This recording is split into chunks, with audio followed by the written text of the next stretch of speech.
Hi friends, ഈസ്റ്ററൊക്കെ വരാണ്. അപ്പോൾ ഈസ്റ്ററിനെ ചുറ്റിപ്പറ്റി ചില കാര്യങ്ങൾ സംസാരിക്കാമെന്ന് വിചാരിച്ചു. ക്രിസ്ത്യാനിറ്റിയുടെ ഫൗണ്ടേഷൻ ക്രിസ്തുവിന്റെ ഉത്ഥാനമാണ്, റിസറക്ഷൻ ഓഫ് ജീസസ് ക്രൈസ്റ്റ്. അതുകൊണ്ട് അതിനെ തകർത്താൽ കേസ് ഫോർ ക്രൈസ്റ്റ് എന്ന സിനിമ പറയുന്ന പോലെ it's just A castle of cards. ഒരു ചീട്ടുകൊട്ടാരം പോലെ ക്രിസ്ത്യാനിറ്റി തകർന്നു വീഴും.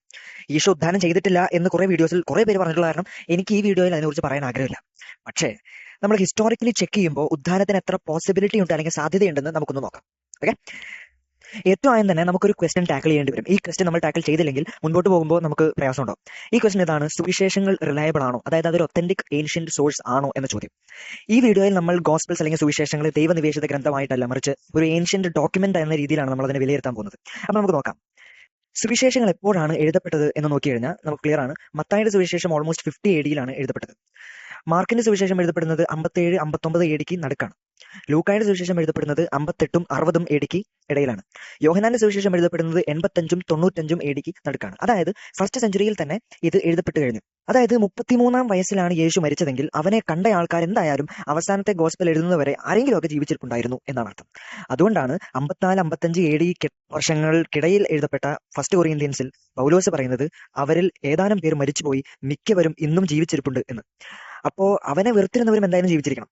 അവനെ വെറുത്തിരുന്നവർ എന്തായാലും ഈ എഴുതിയ കാര്യങ്ങൾ തികച്ചും കെട്ടുകഥകളാണെങ്കിൽ വെറുതെ വിടാൻ സാധ്യതയില്ലല്ലോ. പക്ഷേ ഈ ഗോസ്പൽസിൽ എഴുതിയ കാര്യങ്ങൾ കോൺട്രഡിക്റ്റ് ചെയ്തുകൊണ്ട് ഒരു ഡോക്യുമെന്റും ഇതുവരെ എഴുതിയതായിട്ട് നമുക്ക് കിട്ടിയിട്ടില്ല.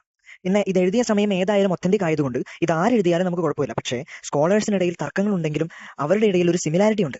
മത്തായിയുടെ സുവിശേഷം ചുങ്കക്കാരൻ മത്തായിയാണ് എഴുതിയെന്നും മർക്കോസിന്റെ സുവിശേഷം പത്രോസിന്റെ വാക്കുകൾ പകർത്തി എഴുതിയ പത്രോസിന്റെ ശിഷ്യൻ മർക്കോസ് ആണെന്നും ലൂക്കായുടെ സുവിശേഷം പൗലോസിന്റെ ശിഷ്യനായ ലൂക്ക യേശുവിനെ കുറിച്ചുള്ള ഒരു റിസർച്ച് പേപ്പർ എന്ന വണ്ണം സബ്മിറ്റ് ചെയ്ത ഒരു സുവിശേഷമാണെന്നും യോഹന്നാന്റെ സുവിശേഷം യോഹന്നാൻ ശ്ലീഹയാണ് എഴുതിയതെന്നും പൊതുവെ ഒരു നിഗമനത്തിൽ എന്തായാലും സ്കോളേഴ്സ് എത്തിയിട്ടുണ്ട്. പക്ഷേ ഈ ഒറിജിനൽ ആയിട്ട് ഡോക്യുമെന്റ്സ് ഒക്കെ നമുക്ക് നഷ്ടമായി. അപ്പൊ നമ്മൾ എന്ത് ചെയ്യും? അപ്പോഴാണ് മാനുസ്ക്രിപ്റ്റ് സ്കോളേഴ്സ് ചെയ്യുന്നത് പോലെ നമ്മൾ ഒറിജിനൽ മാനുസ്ക്രിപ്റ്റിന്റെ കോപ്പികളെല്ലാം ശേഖരിച്ചുകൊണ്ട് നമ്മൾ ഒറിജിനലിനെ വീണ്ടും റീകൺസ്ട്രക്ട് ചെയ്യും. അങ്ങനെ പ്ലാറ്റോയുടെയും ഹോമറുടെയും വർക്ക്സ് റീകൺസ്ട്രക്ട് ചെയ്തിട്ടുണ്ട്. അപ്പം ന്യൂ ടെസ്റ്റ്മെന്റും അങ്ങനെ റീകൺസ്ട്രക്ട് ചെയ്യാം. അപ്പോൾ അതിന്റെ റിലയബിലിറ്റി ആണ് ഇനി നമുക്ക് ചെക്ക് ചെയ്യാനുള്ളത്. ഇത് ചെക്ക് ചെയ്യാനായിട്ട് സ്കോളേഴ്സ് ചോദിക്കുന്ന 3 ചോദ്യങ്ങളുണ്ട്. ഏത് ഡോക്യുമെന്റ് എടുത്താലും അതിന്റെ ഒറിജിനൽ നഷ്ടപ്പെട്ടാൽ മാനുസ്ക്രിപ്റ്റ്സ് നമ്മുടെ കയ്യിലുണ്ടെങ്കിൽ ആ മാനുസ്ക്രിപ്റ്റിനെ ചുറ്റിപ്പറ്റി ചോദിക്കുന്ന 3 ചോദ്യങ്ങൾ. ഒന്നാമത്തത്, എത്ര കോപ്പികൾ ഇപ്പോൾ എക്സിസ്റ്റ് ചെയ്യുന്നുണ്ട് മാനുസ്ക്രിപ്റ്റുകളുടെ? എത്ര അധികമുണ്ടോ അത്രയും നല്ലത്. 2, ഒറിജിനൽ വർക്കിൽ നിന്നും ഇപ്പോൾ കയ്യിലുള്ള ഏർലിയസ്റ്റ് എക്സിസ്റ്റിംഗ് മാനുസ്ക്രിപ്റ്റ് തമ്മിൽ എത്ര ടൈം ഗ്യാപ്പ് ഉണ്ട്? ഗ്യാപ്പ് എത്ര കുറവാണോ അത്രയും നല്ലത്. 3, മാനുസ്ക്രിപ്റ്റുകൾ തമ്മിൽ കമ്പയർ ചെയ്യുമ്പോൾ അതിൽ ശ്രദ്ധേയമായ അല്ലെങ്കിൽ സിഗ്നിഫിക്കന്റ് ആയിട്ടുള്ള എത്ര ഡിഫറൻസസ് ഉണ്ട്? ഡിഫറൻസസ് എത്ര നിസ്സാരമാണോ അല്ലെങ്കിൽ ഇൻസിഗ്നിഫിക്കന്റ് ആണോ അത്രയും നല്ലത്. ഓക്കെ, അപ്പൊ നമുക്ക് കമ്പയർ ചെയ്യാം. ഓക്കെ, ഫസ്റ്റ് ക്വസ്റ്റ്യൻ, എത്ര മാനുസ്ക്രിപ്റ്റ്സ് ഇപ്പോൾ എക്സിസ്റ്റ് ചെയ്യുന്നുണ്ട്? ഓക്കെ, ആദ്യത്തേത് പ്ലാറ്റോയുടെ വർക്ക്സ് ആണ്. പ്ലാറ്റോയുടെ വർക്കിന്റെ എത്ര കോപ്പികൾ എക്സിസ്റ്റ് ചെയ്യുന്നുണ്ടെന്ന് ചോദിച്ചു കഴിഞ്ഞാൽ 219 കോപ്പീസ് ആണ് ഇപ്പോൾ എക്സിസ്റ്റ് ചെയ്യുന്നത്. രണ്ടാമത്തത് ഹോമറിന്റെ ഇലിയാഡിന്റെ എത്ര കോപ്പീസ് ഇപ്പോൾ എക്സിസ്റ്റ് ചെയ്യുന്നുണ്ടെന്ന് ചോദിച്ചു കഴിഞ്ഞാൽ 2300 കോപ്പീസ് ഇപ്പോൾ എക്സിസ്റ്റ് ചെയ്യുന്നുണ്ട്. പക്ഷേ ന്യൂ ടെസ്റ്റ്മെന്റിന്റെ മാനുസ്ക്രിപ്റ്റ് കോപ്പീസ് എന്ന് പറഞ്ഞു കഴിഞ്ഞാൽ 5700 കോപ്പികളാണ്. അതായത് ഇതൊക്കെ അട്ടി വെച്ച് കഴിഞ്ഞാൽ ഏകദേശം 1 മൈൽ വരെ നീളാനുള്ള സാധ്യതയുണ്ട് എന്നാണ് പറയുന്നത്. ഇത്രയും കോപ്പീസ് ധാരാളമാണ് ഒരു ഒറിജിനൽ ടെക്സ്റ്റ് സെറ്റ് ചെയ്യാനായിട്ട്. രണ്ടാമത്തെ question, how large is the gap? പ്ലാറ്റോയുടെ ഒറിജിനൽ ഡോക്യുമെന്റും അതിന്റെ ഫസ്റ്റ് എക്സിസ്റ്റിംഗ് ഏർലിയസ്റ്റ് എക്സിസ്റ്റിംഗ് കോപ്പിയും തമ്മിലുള്ള ടൈം ഗ്യാപ്പ് എന്ന് പറഞ്ഞു കഴിഞ്ഞാൽ 1300 വർഷങ്ങളാണ്. ഹോമറിന്റെ ഒറിജിനൽ ടെക്സ്റ്റും ആദ്യത്തെ എക്സിസ്റ്റിംഗ് കോപ്പിയും തമ്മിലുള്ള ടൈം ഗ്യാപ്പ് എന്ന് പറഞ്ഞു കഴിഞ്ഞാൽ 400 വർഷമാണ്. പക്ഷേ വീണ്ടും ന്യൂ ടെസ്റ്റ്മെന്റിന്റെ ഒറിജിനൽ കോപ്പിയും ആദ്യത്തെ ഏർലിയസ്റ്റ് എക്സിസ്റ്റിംഗ് മാനുസ്ക്രിപ്റ്റും തമ്മിലുള്ള ആവറേജ് ഇയർ ഗ്യാപ്പ് എന്ന് പറഞ്ഞു കഴിഞ്ഞാൽ വെറും 35 ഇയേഴ്സ് ആണ്. മറ്റു വർക്സിനെ കമ്പയർ ചെയ്യുമ്പോൾ, ഏൻഷ്യൻ ലിറ്ററേച്ചറിൽ കമ്പയർ ചെയ്യുമ്പോൾ ഈ ടൈം ഗ്യാപ്പ് വെറും just blink of an eye. ഇനി മൂന്നാമത്തെ ചോദ്യം, how significant is the differences? New ടെസ്റ്റ്മെന്റിന്റെ ഈ മാനുസ്ക്രിപ്റ്റുകളൊക്കെ കമ്പയർ ചെയ്യുമ്പോൾ ഇതിൽ 4 ലക്ഷം ഡിഫറൻസസ് ഉണ്ടെന്നാണ് പറയുന്നത്. ഈ 4 ലക്ഷം ഡിഫറൻസസിൽ മോസ്റ്റ് ഓഫ് ദ ഡിഫറൻസസ് എല്ലിങ്ങനെ ഡിഫറൻസസ് ആണ്, വളരെ നിസ്സാരമായ കാര്യം. രണ്ടാമത്തത് മൈനർ ഡിഫറൻസ് എന്ന് പറഞ്ഞാൽ സിനോണിംസ്, ഡെഫിനിറ്റ് ആർട്ടിക്കൽ, ഇതൊന്നും ട്രാൻസ്ലേഷൻ ഒട്ടും ബാധിക്കുന്നില്ല. പിന്നെയുള്ള കുറച്ച് ഡിഫറൻസസ് എന്ന് പറഞ്ഞാൽ ഒറിജിനൽ ടെക്സ്റ്റിൽ ഇല്ല എന്ന് സ്കോളേഴ്സ് നിഗമനത്തിൽ എത്തിയിട്ടുള്ള കാര്യങ്ങളാണ്. അതിനർത്ഥം സിഗ്നിഫിക്കന്റ് ആയിട്ടുള്ള ഡിഫറൻസസ് ലെസ് ദാൻ 1% ആണ്.